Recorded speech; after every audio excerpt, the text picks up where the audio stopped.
Hi everyone, welcome to our talk on SYCL-Graph and GROMACS. This is a joint presentation between Intel, CodePlay and KTH Royal Institute of Technology. I'm Ewan Crawford from the SYCL-Graph team at CodePlay. I'll be presenting alongside Andrea Alexenko from KTH, the GROMACS maintainer. So what we're going to chat to you about today?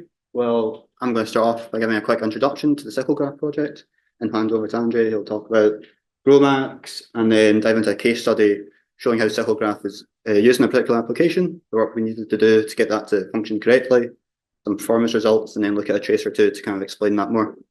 And I'll finish up talking about some work we've got planned for SYCL-Graph. So to begin with SYCL-Graph and explaining what it is, we kind of need to begin with the core SYCL execution model. And in that execution model, there's the concept of an execution graph. And that graph, the nodes are defined as tasks that will execute on the device, and the edges are happens before dependencies between those tasks. And there's no cycles in this graph. It's a directed acyclic graph.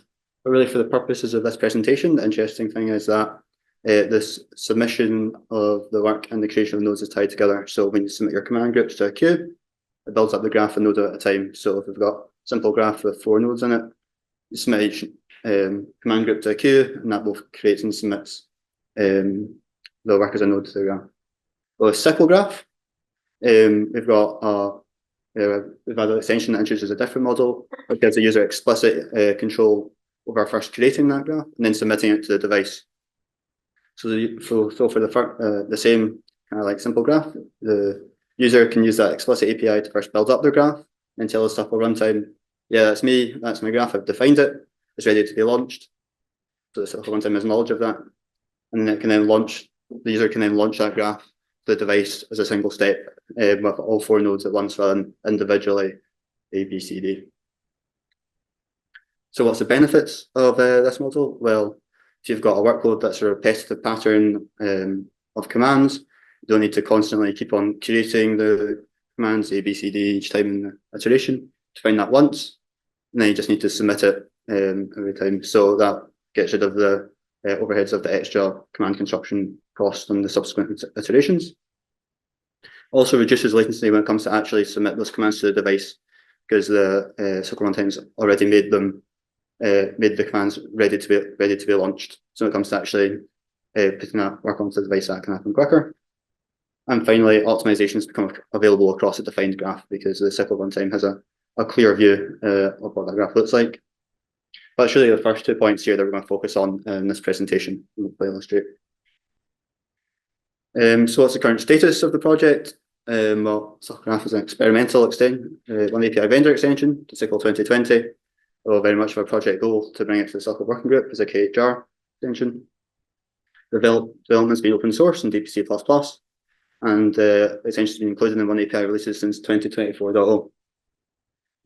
Upstream, we've got implemented support for the level 0 OpenCL, CUDA, and backends to SYCL. So I last chatted about this project here at IWOCL back in 2023, and I think one of the most interesting ways to kind of measure its progress since then is by looking at its adoption in some upstream applications. So it's linking to the PRs that introduce code that uses our extension, Llama CPP, that was quite recent, only a couple of weeks ago. Also COCOS and GROMACS, which I'll talk about.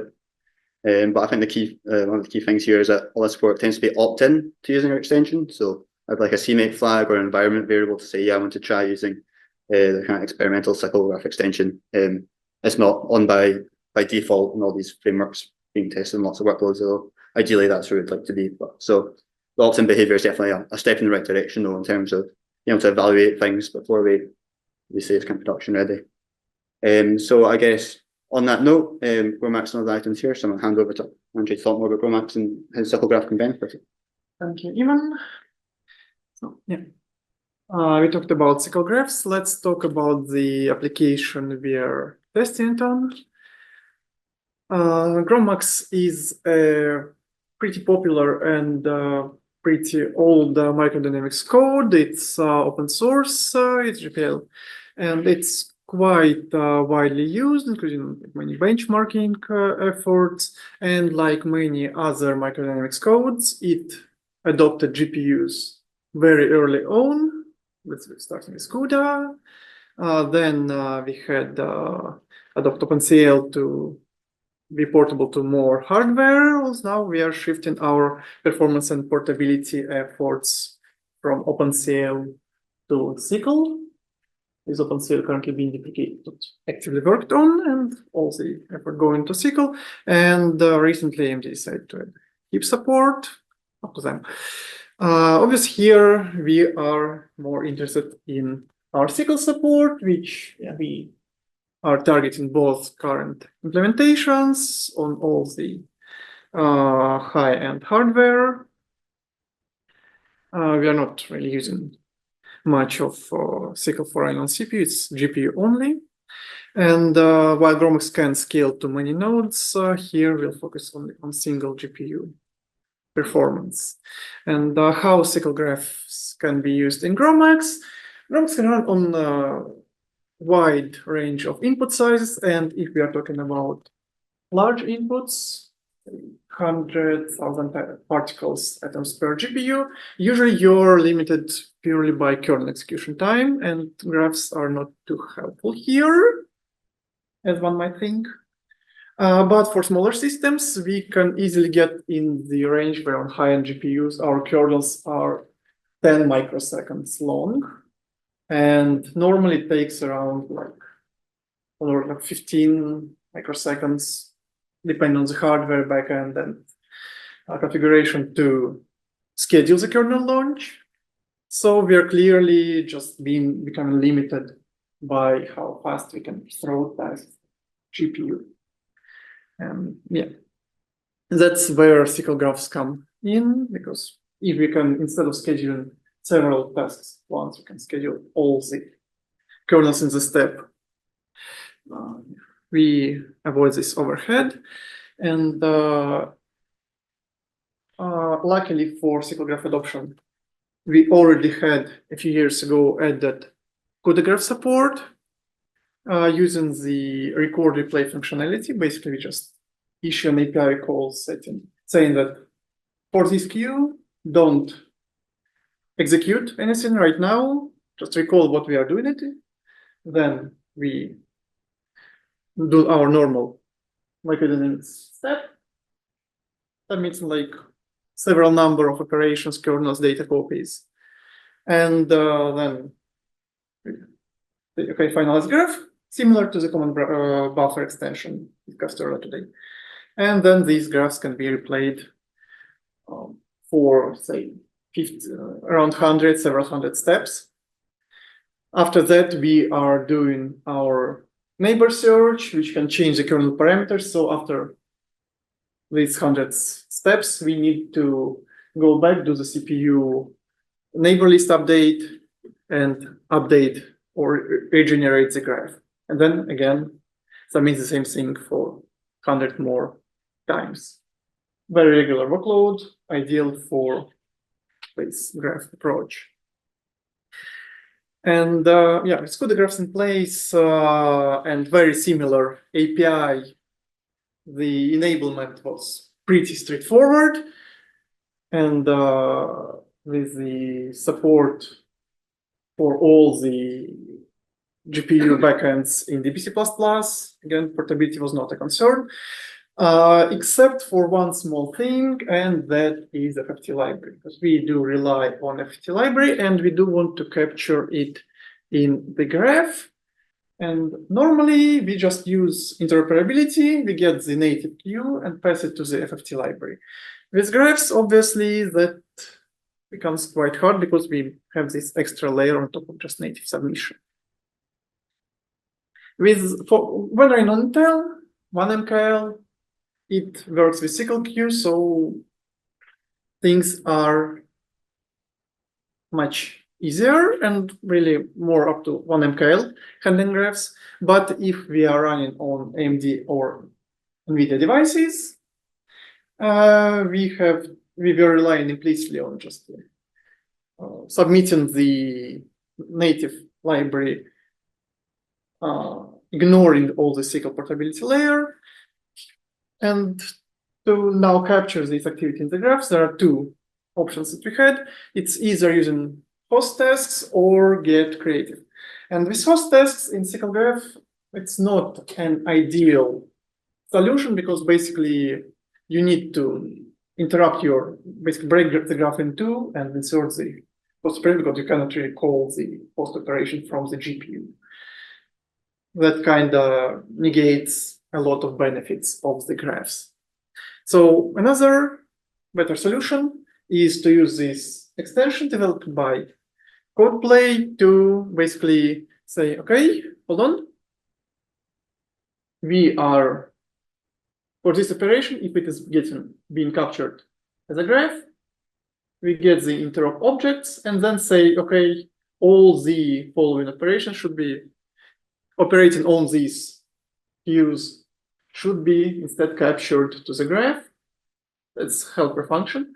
Then, for example, launch our FFT and capture, and then all this thing goes into our graph, and that can be used with pretty much any native vendor library, FFT, BLAS, whatever.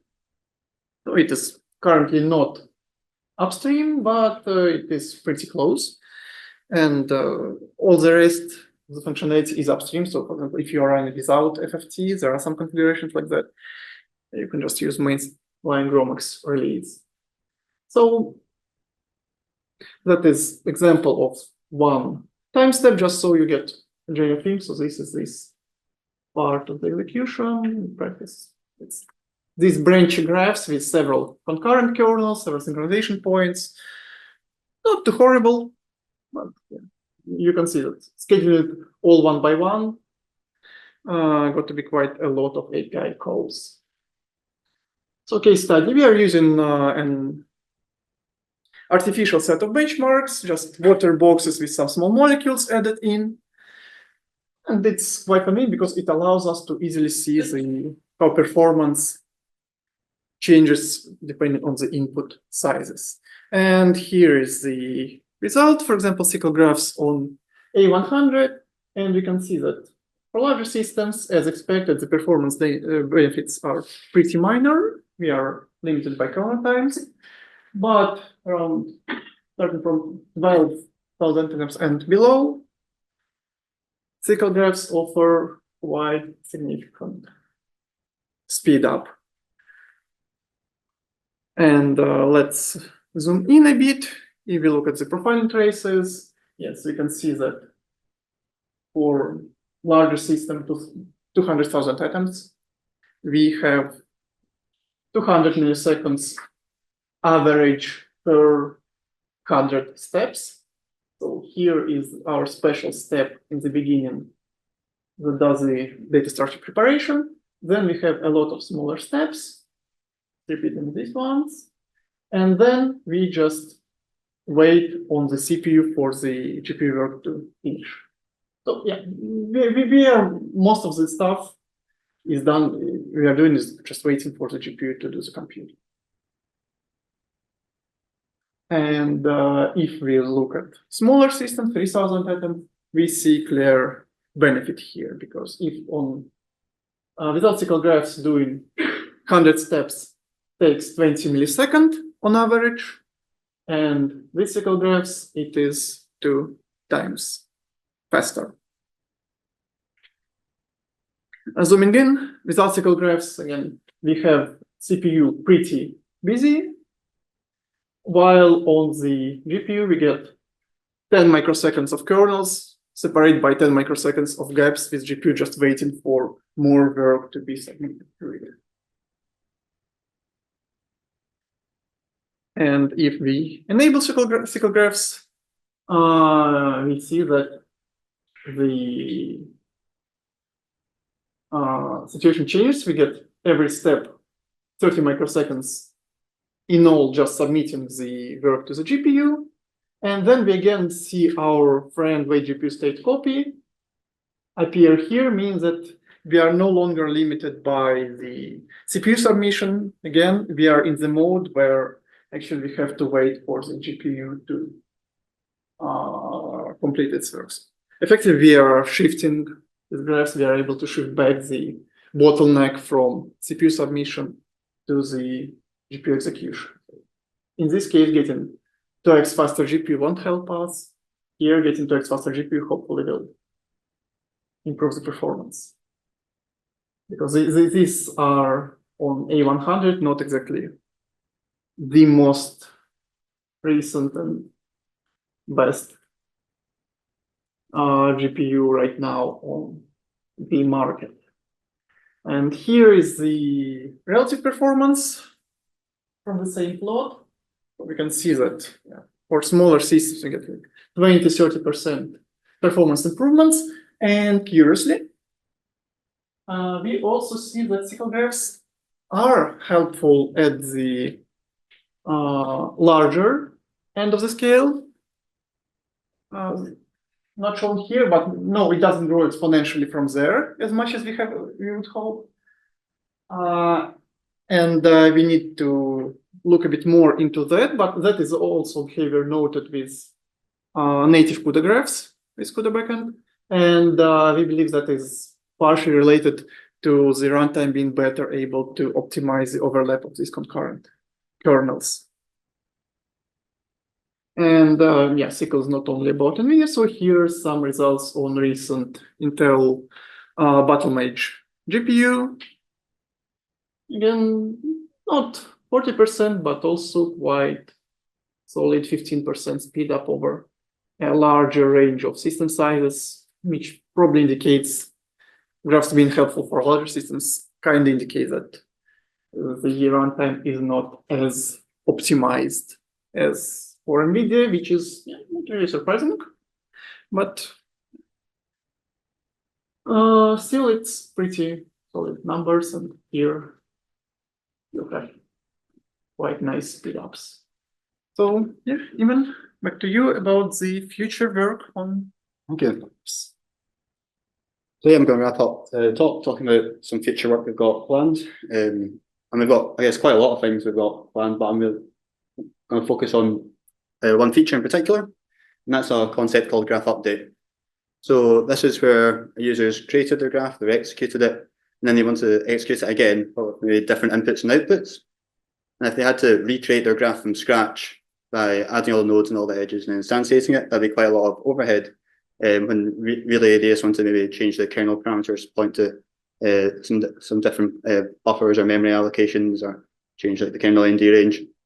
So what the update feature is essentially is letting you change those configurations of a node, provided that the topology of the graph stays the same. So that's the same nodes and the same edges. So SYCL-Graph already has some support for this. We've got APIs that let you update a graph that's been built with a more explicit API graph building model. They've got handles to individual nodes. And we've also got an update API that's more suitable for the record and replay way of creating a graph. But our main limitation right now is that only kernel nodes that we support being updated in terms of commands execute on the device. So from our PMU workload we did with GROMACS, when we had that big graph viz plot where we highlighted the native command nodes, we don't support updating those native command nodes yet. And there's also some USM memfills in there, and we don't support being able to update them yet. So that's something we've got planned to say. So if you look at how this could benefit things, GROMACS and its native CUDA backend, so not the SYCL backend, the CUDA backend uses CUDA graph. It's equivalent of the graph update API for updating a record and replay graph. Uses this feature, so if we could use our equivalent, that should hopefully see even further benefits compared to what I've already shown. So if we just note back to a couple points already from the presentation, like if the graph parameters change every 5 to 50 steps, but while the structure stays the same, that's a prime candidate for being able to use graph update. And out of a 500 microsecond time on the 100 when we're reinstantiating the SYCL graph. So hopefully we could save a decent chunk of that rather than reinstantiating the graph. We were just able to update it. And it's not just GROMACS as an application that can benefit from being able to use this whole graph update model. In Lambda CPP, there's a similar use case where they're using record and replay to create a graph and want to update it with different inputs and outputs. So by making this feature more mature, we should benefit quite a large range of applications. So yeah, this is our final slide. I'm going to wrap up here. So in summary, what we talked about, well, SYCL-Graph provides an explicit API to the user to let them separate the concepts of creating a graph and executing it. By integrating this into GROMACS, we've seen for the PME benchmark run on NVIDIA and Intel GPUs for the small system sizes, you can see some nice performance benefits.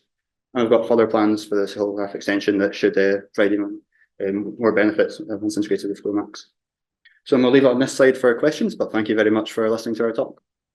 So 2 questions. So the NAMA CPP, do you see benefit of using this SYCL-Graph? For there's benefit is for primarily decoding process? Yeah. So the status of kind of support for Llama CPP is so far we've tried it with the CUDA backend to DeepC++ and the Intel backend. We still have a bug we need to resolve with like the Intel backend recording 1 MKL calls, but for the NVIDIA backend right now we don't see performance improvements yet. So that's why I guess the point of like integrating things is definitely like our first step. So that only happened like two weeks ago. So we really just want to get like the baseline, and then from there we can like optimize it so hopefully it is more performant. But right now, as of today, no, we don't see benefits. So it's for decoding, right? Mainly, again, the encoding process will not benefit much, right? This graph. I'm not a domain expert in Llama CP, so I can't say so. Yeah, maybe the second question. What's the differences between this SYCL-Graph versus the recordable command buffer feature? Okay. I'm trying to understand because in NAMA CPP, for example, the execution of the kernels are pretty much sequential. There's really not much like divergence or dependency, like graph, like different blocks connected kind of thing. I'm just thinking, again, the differences between this and the recordable command. So I guess it's recordable command buffer, particularly the OpenCL command buffer extension. Yes. Yeah. So I guess there shouldn't be much difference, as in we implement the SYCL-Graph extension for OpenCL backend on top of command buffers. So when I talk about updatable graphs, that's the CL-KHR mutable dispatch extension. So I think ideally the concept should map, and you should be able to support SYCL-Graph on top of a OpenCL command buffer extension. So I mean, there's still, I think, a couple of things we need to like work out in order to like ensure that definitely is the case. But I think it's like an achievable goal. So if you've got your OpenCL backend and using command buffers, that it should be some analogous to the SYCL backend to Llama and using SYCL-Graph. So you're saying this can be on top of the command buffer, recordable command buffer, right? Correct. Yeah, that's how. Yeah. So in DeepC++ right now we've got an implementation of SYCL-Graph on top of command buffers, OpenCL command buffers. Okay, thank you. I'll basically just extend that question to the other backend. So do you also implement the SYCL-Graph on top of like CUDA graphs, or do you use like some magic other mechanism to like merge these submissions? Because otherwise I don't quite see how you get rid of like all of the submission latency, right? Yeah, it is CUDA graph and HIP graph and level zero command lists. So when we talked about a native command extension and you get a handle back to underlying backend object, that's a CUDA graph. So it's just you getting that underlying CUDA graph back as a user. Okay, so you always use it, never mind if you actually use this extension for the native command. Yeah, that's really just a way to expose that to the user. Okay, I see. Sorry, one more question. So the benefit is really from getting rid of the driver overhead, or like I'm trying to understand this benefit. Yeah, so I guess the same for small kernels. For small kernels and the repetitive workloads, you're not constantly creating those nodes. So I guess I'm not a domain expert, and I understand there's quite a lot. Like there's a lot of nodes, and that's so if you're constantly creating like those nodes in every iteration, that's quite a lot of work to say. If you only have to create those commands once and then submit it each time. Okay, thank you. What is the usual cutoff time what's the usual runtime cutoff for a kernel where SYCL-Graphs really start to make sense? Is it in the tens of microseconds, hundreds of microseconds, milliseconds? Roughly. Like tens of microseconds. depends somewhat on your runtime. You can see just the submission latency. If your kernel is faster than submission latency, then yeah, but it is around 10-20 microseconds. Okay. All right. Also, kind of depends, even if your kernels, for example, are just a bit longer than the submission latency, but you also have CPU work.